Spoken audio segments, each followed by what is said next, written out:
জান, তোমারে যদি কেউ আমার থেকে বেশি ভালোবাসে, তুমি কি বিক্রি হয়ে যাবে? কাউকে উদ্দেশ্য করে স্যাড পোস্ট করে কি লাভ? যে আমার মনের কথাই বুঝে নাই, সে দু চার লাইনের কি বুঝবে?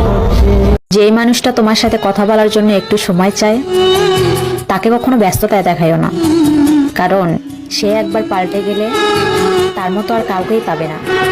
আবেগ আর মায়া থেকে যত দূরে থাকা যায়। শখের হাজার জিনিস থাকলেও শখের মানুষ কিন্তু একজনই হয়, আর সে একজনই হলো তুমি। তোমার মতো অভিনয় করতে জানি না প্রিয়, যতটুকু ভালোবেসেছি শুধুই মন থেকে, তাই তো আজ নীরবে কান্না করতেছি। তোমার থেকে ভালো দিয়ে কি হবে, যেখানে আমার মন ভর্তি তুমি আর মাথা ভর্তি তোমার চিন্তা। ভালোবাসি বলার জন্য না, অনুভব করার জন্য। তুমি আমার সেই ভালোবাসা।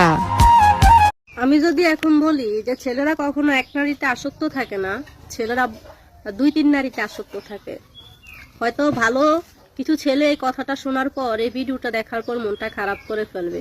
তবে হ্যাঁ, সব ছেলেরা যে 12 নারীতে আসক্ত থাকে বিষয়টা এমন না। কিছু কিছু ছেলে একজনকে ভালোবাসতে জানে।